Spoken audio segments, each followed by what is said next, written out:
Hello friends, Honsin here. Welcome back to the DualShockDebrief, my weekly PlayStation analysis video where I analyze the general video game news of the week with a focus on Sony's PlayStation. This is debrief number 3. Bit of a strange news week here, fellas. It seems that we're pretty light on PlayStation news items, but there's lots of drama and other random news from the video games industry at large, so let's get into it. It really feels like this week is the calm before the storm, if you want to say that, given that Rockstar has announced that we'll get the first official Grand Theft Auto 6 trailer on Tuesday, 5 December at 9 a.m. Eastern Time, and the Game Awards will take place on 6 December, which is sure to have a lot of world premieres and interesting news. I do want to point out here that Rockstar is sure to break the internet Kim Kardashian style when they drop their trailer on 5 December. I'm talking millions of views in minutes and probably hundreds of millions of views before the end of the day.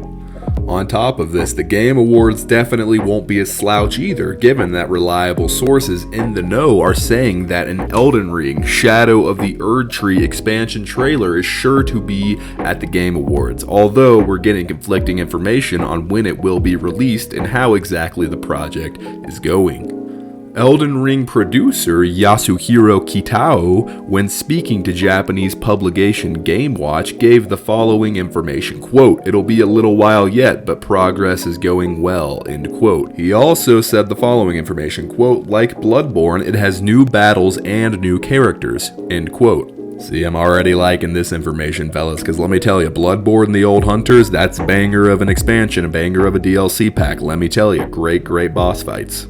I don't really know why I just sounded like Donald Trump there, but anyways, From Software's parent company, Katakawa, also claimed earlier this month that development on the Shadow of the Erdtree expansion was, quote, "proceeding smoothly," end quote. Elden Ring is, of course, last year's Game of the Year, and the game itself has sold well over 20 million copies. So yeah, stay tuned on whether or not we're going to get more information at the Video Game Awards, but you can be sure that INT Media will cover all of the games announced at the Game Awards, as well as the awards portion of the show itself. So, as you can imagine, next week's going to be a busy week for your boy Honsin.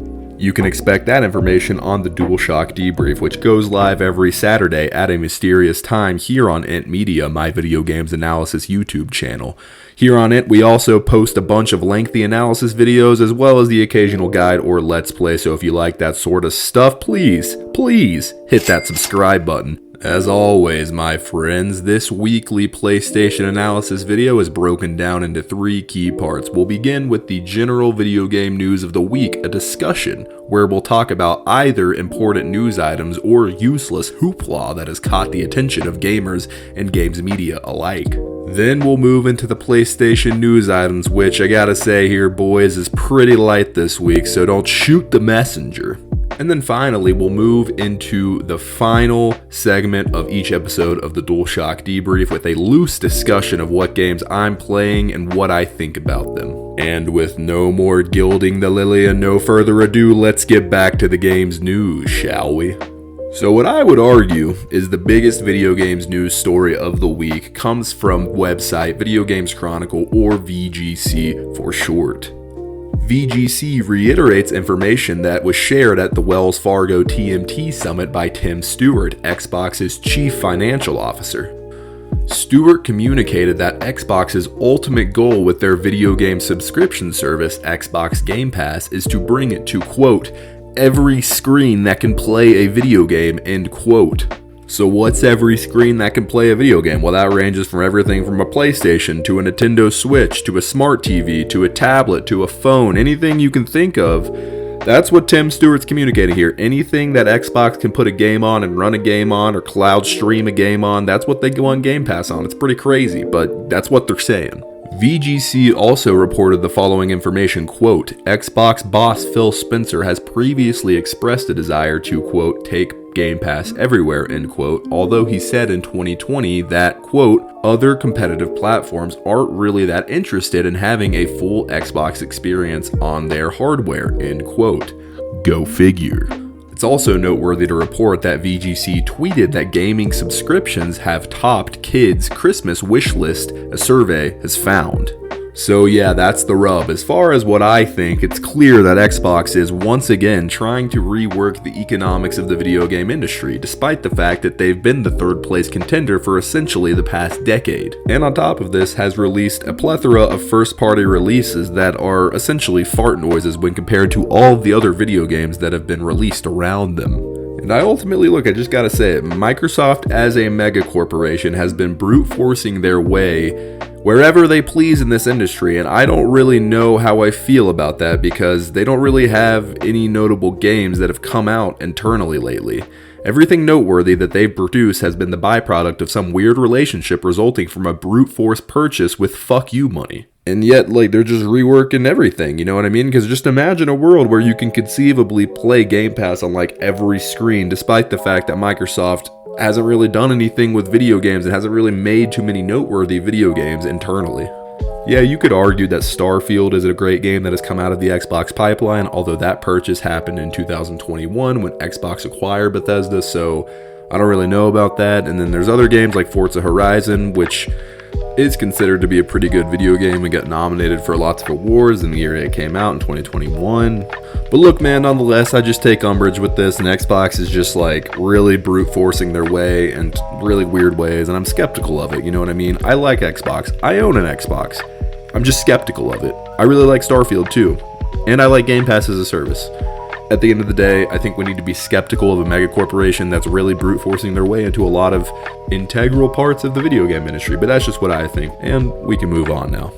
Additionally, while this is a much more smaller news item, I'd like to highlight that Rockstar co-founder Dan Houser's new company, Absurd Ventures, which has been described as a transmedia company, has revealed that its first two projects, American Caper, which will begin as a graphic novel, and A Better Paradise, which is an audio fiction series, are now in development and have been announced. Dan Houser has been credited on website Moby Games as the writer of essentially every major Grand Theft Auto and Red Dead game in the company's history, as well as basically every smaller but well-regarded project such as Bully.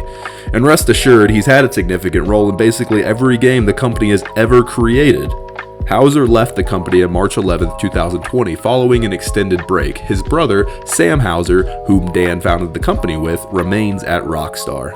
So yes, just wanted to give this a shout out, as Dan Houser is arguably one of the most important and groundbreaking creatives that the video game industry has ever seen, and his writing is super important in games like Grand Theft Auto and Red Dead Redemption, especially Red Dead Redemption 2, which is just it's like a masterclass television show that has been compacted into a video game that you can play, and I love it.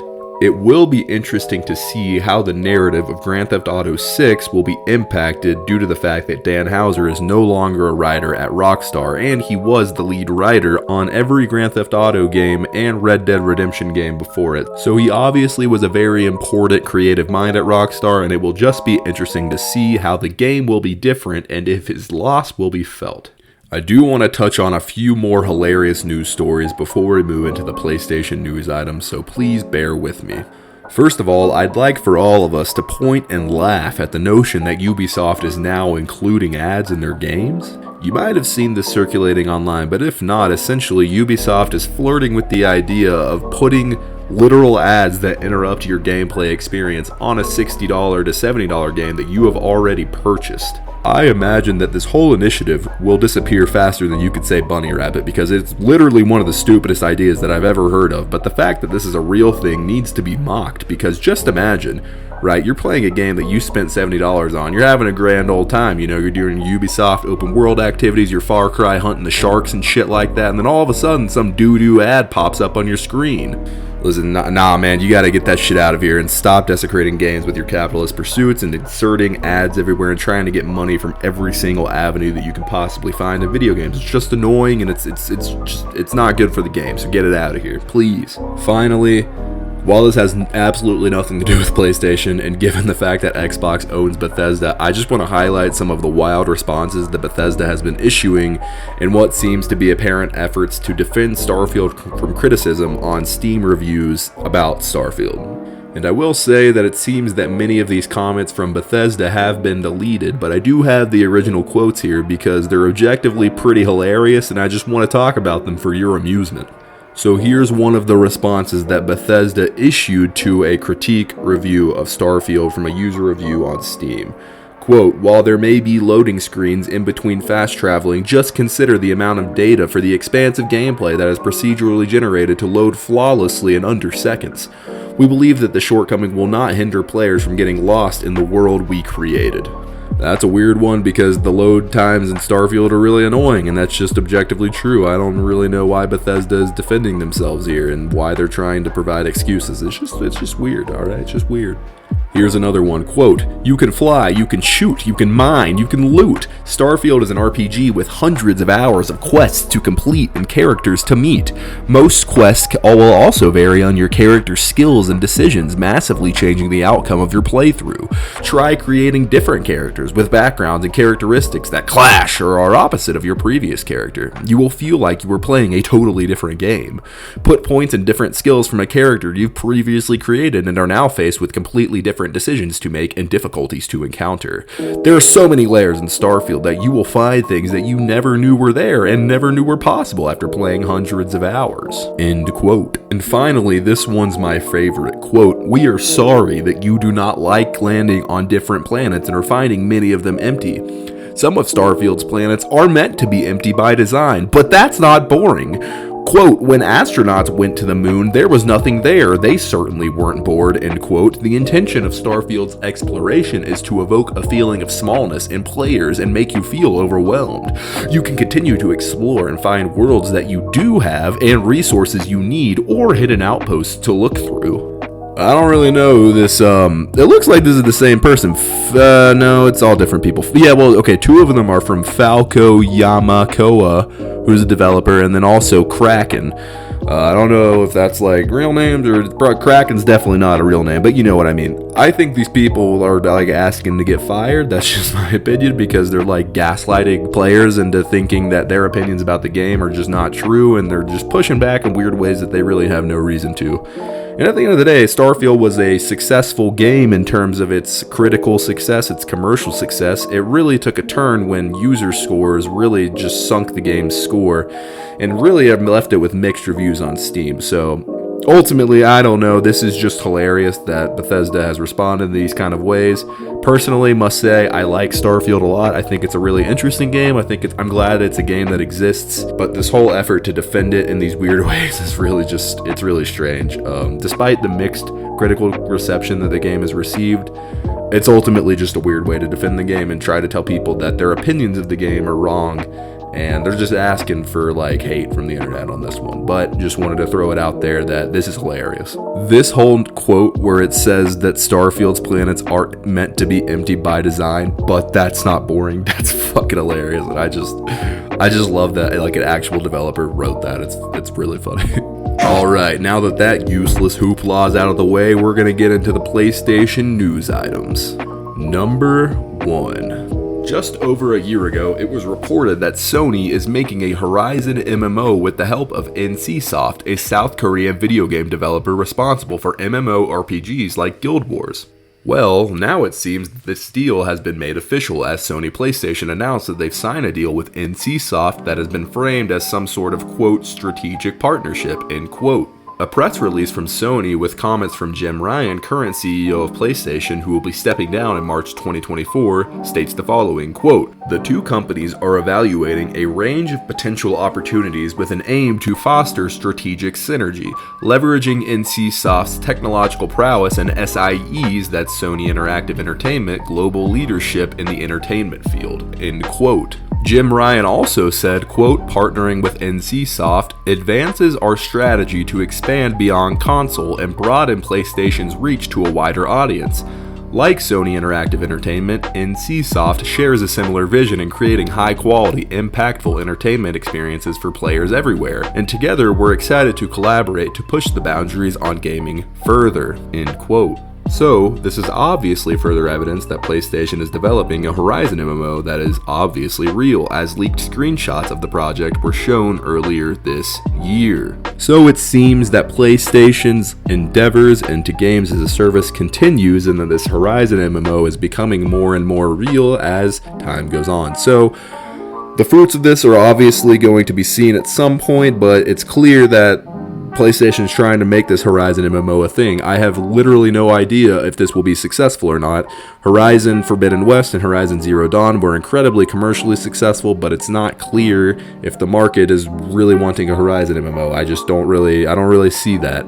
And on top of that, it seems like they're remaking Horizon Zero Dawn, and it's unclear if that's going to be successful either. But it's just obvious that this is happening at the very least, and we'll see if the market really wants a Horizon MMO. Personally, I don't want that.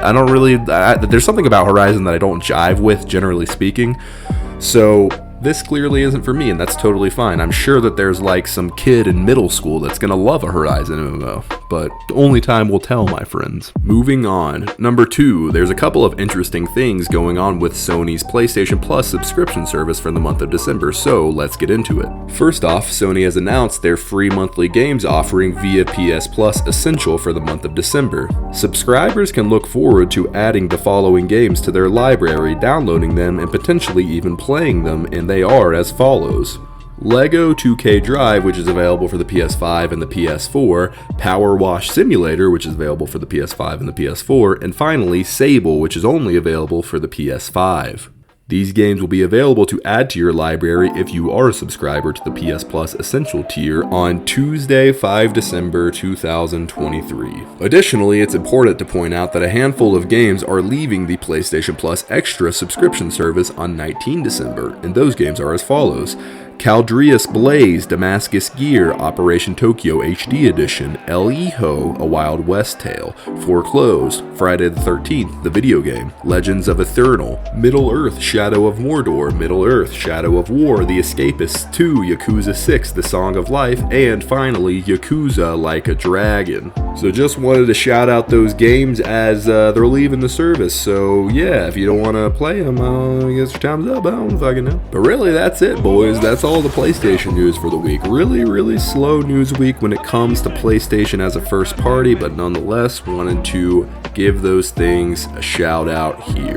Finally, as we do every week, I wanted to conclude this episode of the DualShock Debrief by telling you all about what games I'm currently playing, and there's really one answer, and that is The Last of Us Remastered, but specifically Factions, the multiplayer suite within The Last of Us Remastered. And look, man, I gotta say, I'm pretty surprised, right? Like, if you jump onto Factions these days, there's a lot of people that are online playing the game, and you can jump into a lobby and get into a game super quickly. But I am playing The Last of Us Factions because I need the trophies that you have to get from just kind of grinding the multiplayer, because I did the math this morning, and you have to play somewhere, you essentially have to play 168 multiplayer games in order to get the Platinum Trophy, because you have to complete the Hunter journey of the side of the Factions multiplayer mode, and then you also have to complete the Firefly journey. So in order to get the Platinum Trophy, that's what you have to do. So I'm currently just grinding away on multiplayer, trying to get that Platinum Trophy. But look, man, I gotta say, Factions is really awesome. I know that that's pretty much common knowledge at this point, but it's really wild that there hasn't really even been a competitor since this game came out. I mean, this game's almost 10 years old at this point. There really hasn't been a competitor to Factions, or even just like a really solid tactical third-person shooter multiplayer game.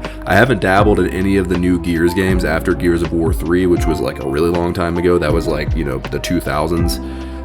Before the 2010s, I think. And look, I just gotta say that I really love Factions. I think it's a super solid gameplay mode, a super solid multiplayer offering. It gets really competitive, it gets really tense, it gets really fun, and there's so many different varieties that you can do when it comes to builds and the ways in which you can customize your classes and compete in multiplayer. It's just really fun. There's also this element of the fact that you can kind of make plays if you craft, like, let's say you craft a nail bomb, you craft a Molotov, you get a purchasable weapon, you got a lot of ammo. You could potentially wipe out an entire team if you play your cards right and you make like these really snap like decisions in game. And on top of this, I think that Naughty Dog Dog did a really good job with designing a lot of the maps that take place in the multiplayer mode. There's a few duds, but I really like maps like University, Checkpoint, High School, and maps like that. Like, they're just really fun, they're really well designed, and honestly, like, if you jump into the no parties multiplayer matchmaking option, you can find some pretty good people, and it has a relatively solid community that you can just play with. It kind of reminds me of, like, for some reason going to play pickup basketball or something like that, where there's just dudes playing and like you got to compete and, you know, work together if you want to win, and it's just fun, dude. Like,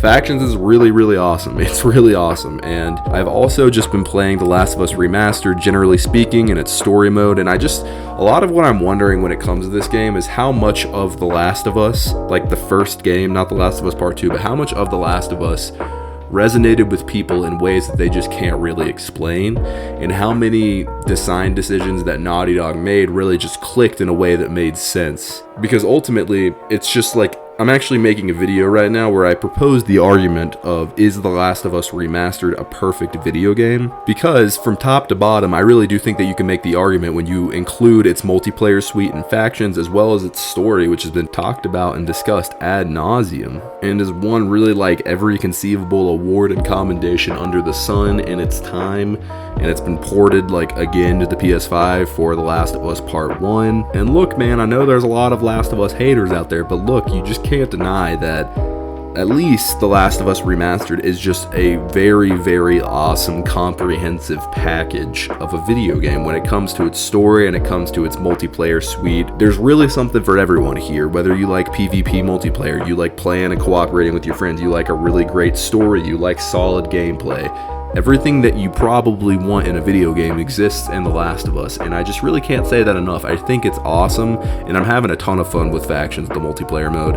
And finally, I want to conclude this by saying that if Factions 2 is somehow on ice or it's canceled, that's just a damn shame. And Naughty Dog and PlayStation really need to figure that out, because they are sitting on like a winner of a game mode that they could really do something with if they were to kind of leverage it in the proper ways. Because, like, let's say you have the PvP mode of Factions, and then on top of that you have some sort of PvE mode where you fight the infected with your friends, and then on top of that you have like some sort of story that focuses on like two people, like Neil Druckmann has talked about, and it's like a Naughty Dog level quality of story. That's just a really solid, comprehensive package. And, you know, as I've talked about in DualShock debriefs in the past, it seems that The Last of Us Part 2 Remastered has little echoes of what Factions might have been, but I really just hope that the new Factions as the games as a service mode isn't canceled, because I'm gonna eat that shit up if it ever comes out. Like, that's just the honest to God truth. I'm gonna be all over that games as a service. I'll be playing it all the time. I love Factions. I think it's super awesome. And as long as they keep a lot of the core mechanics from this game, and they keep a lot of the map design, or even just kind of carry over a lot of the maps that they had in the first game into Factions, the games as a service itself, I think they have a winner here. And I can't say that enough. And I also have just been looking at the end game economy of Factions in The Last of Us Remastered, and I have to imagine that this game is still generating Naughty Dog and Sony profits to this day. And that's really substantial, because this game came out in like, what, 2014? It's almost 10 years old, and people are still playing it. And dude, like, I spent like $4 on it this week, just getting like, you know, a couple weapons here and there and whatnot. And it's just really fun. I really like it a lot. It's a really fun mode, and I really want some friends to play with, because it's just a damn good game from top to bottom. I can't say it enough. Be on the lookout for my video where I talk about how The Last of Us Remastered is potentially a perfect video game. I'm just proposing that argument for you out there for your entertainment. But anyways, fellas, that is all that I have for this week's episode of the DualShock Debrief. I hope you all enjoyed, and I hope you all have a great rest of your week. And while this week may have been light on PlayStation news, and we kind of emphasized a lot of smaller news items when it came to the video game industry and made fun of a lot of things, be on the lookout for some serious games news next week that we're going to need to analyze, not just with the Grand Theft Auto 6 trailer, but also with the Game Awards and the world premieres that are sure to be there. And if you are in fact looking for that coverage that I'm talking about next week, be sure to hit that subscribe button, because next week is gonna be a big one, let me tell you. But that's all I got, boys. This is Honsin with INT Media, out.